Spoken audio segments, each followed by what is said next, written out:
Assalamualaikum, this is Amna Hassan and today is our class 7.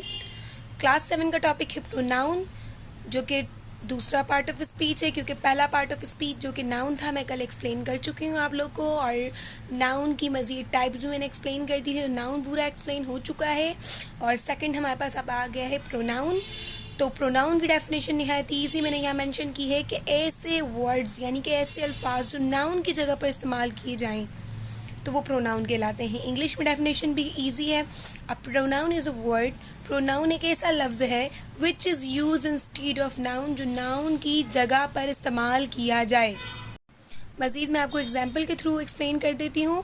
पहली example है Afan is going to market, लेकिन मैं अफ़ान नहीं कहना चाह रही, उसका नाम नहीं लेना चाह रही, ठीक है। तो इसके बदले में प्रोनाउन इस्तेमाल कर सकती हूँ कि अफ़ान लड़का है तो लड़के के लिए यूज़ होता है प्रोनाउन ही, तो he is going to market. वैसे ही I, we, you, he, she, it, they, ये सारे प्रोनाउंस होते हैं। मतलब कि आप नाम ना लिखें और उसको मुखातिब करें किसी और वर्ड से, जो जिस वर्ड से आप उसको मुखातिब करेंगे तो वो प्रोनाउन होगा, ठीक है। मैंने नीचे लिख भी दिया है कि ही, शी, इट, यू, वी, दे, आई, ये सारे जो है वो प्रोनाउंस हैं। ये तो बात हो गई प्रोनाउन की। अब प्रोनाउन को मज़ीद जो है वो 3 डिग्रीज में कैटेगराइज किया गया, मतलब 3 तरह के प्रोनाउंस होते हैं। पहले प्रोनाउन को कहते हैं फर्स्ट पर्सन, दूसरा सेकंड पर्सन और थर्ड है थर्ड पर्सन, ठीक है।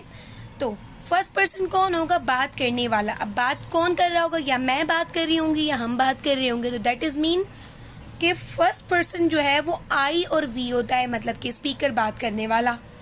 सेकंड पर्सन कौन होता है? जिससे बात हो रही हो, मतलब कि जो हमारी बात सुन रहा है, तो वो हो गया you. I, we first person होंगे, सेकंड पर्सन सिर्फ यू होगा।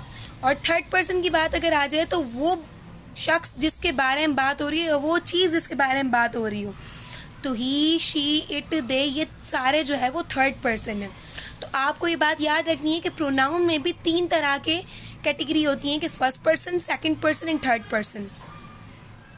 अगर कभी आप कंफ्यूज भी हो जाते हैं ना कि फर्स्ट पर्सन कौन से होते हैं, सेकंड पर्सन कौन से होते हैं, थर्ड पर्सन कौन से होते हैं, तो सिंपल सी बात है, जो बात करने वाला है वो फर्स्ट पर्सन है, जो बात सुनने वाला है वो सेकंड पर्सन है, और जिसके अबाउट बात हो रही होगी, जिसके बारे में बात हो रही होगी, वो आपका थर्ड पर्सन है। तो आप इजीली फाइंड आउट कर सकते हैं कि फर्स्ट पर्सन कौन कौन से हैं, सेकंड पर्सन कौन है और थर्ड पर्सन कौन से प्रोनाउंस हैं।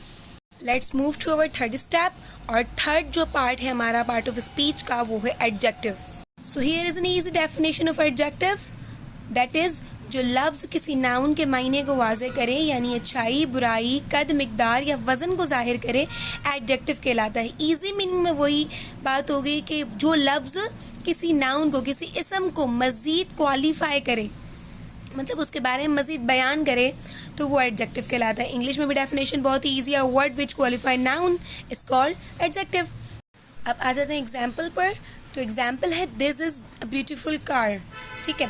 अब कार की एक क्वालिटी है, कार नाउन है, मैंने आपको कहा था किसी भी आम चीज का नाम नाउन कहलाएगा, तो कार की क्वालिटी बता रहा है कि कार क्या है, खूबसूरत है, तो इसकी क्वालिटी बयान कर रहा है, तो इसीलिए यह आपका एडजेक्टिव हुआ। अच्छा जी, अगर हमें किसी चीज़ की अच्छाई, बुराई, कद या मिकदार के बारे में बात करनी होती है, तो हम हर बार एक तरह से बात नहीं करते, यानी कि हम तीन तरीके की डिग्रीज इस्तेमाल करते हैं, जैसे कि अच्छा, बहुत ज़्यादा अच्छा, बड़ा, बहुत बड़ा, बहुत ज़्यादा बड़ा। तो इसका मतलब है एडजेक्टिव की 3 डिग्रीज होती हैं। पहली होती है पॉजिटिव, दूसरी होती है कंपैरेटिव और तीसरी होती है सुपरलेटिव। पॉजिटिव के मतलब है सादा, कंपैरेटिव तरजीह देने के लिए इस्तेमाल होती है, और सुपरलेटिव बिल्कुल खास, मतलब इससे आगे कोई डिग्री नहीं है फिर। अब जैसे कि एक बॉक्स की एग्जांपल ले लें, तो दिस इज अ बॉक्स, लेकिन अगर इस बॉक्स में बात करूं तो this box is bigger than that, कि ये बॉक्स इससे बड़ा है, तो मैंने तरजीह दी इन दोनों को आपस में। लेकिन अगर मैं इसकी बात करूं तो ये इन दोनों से बड़ा है, तो इसकी क्वालिटी खास में आ जाएगी कि ये बिगेस्ट है, तो मैं बोलूंगी this box is biggest. So basically this was degrees of adjective, जो कि मैंने आपको एक्सप्लेन कर दी कि 3 डिग्रीज होती हैं, ठीक है।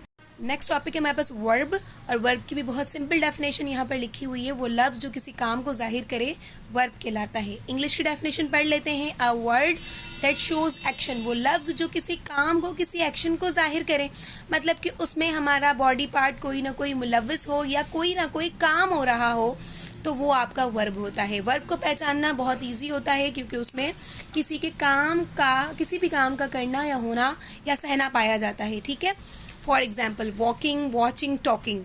अब जैसे कि ही इज रीडिंग, वो पढ़ रहा है, तो वो आपका प्रोनाउन हो गया, लेकिन पढ़ रहा है तो ये उसका काम है, तो ये उसका वर्ब हो गया।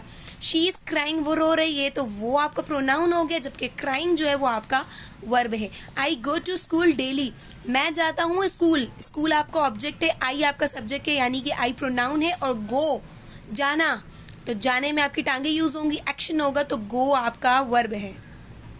तो आज की क्लास हमारी होती है यहाँ पर एंड। रिमेनिंग जो 4 टॉपिक रह गए हैं, पार्ट ऑफ स्पीच के 4 पार्ट रह गए हैं, वो हम अपनी नेक्स्ट क्लास में कंप्लीट कर लेंगे। फिर मिलेंगे अपनी नेक्स्ट क्लास में। अगर वीडियो अच्छी लगी हो तो लाइक कीजिए, कमेंट कीजिए, शेयर कीजिए। I need your support. अल्लाह हाफिज़।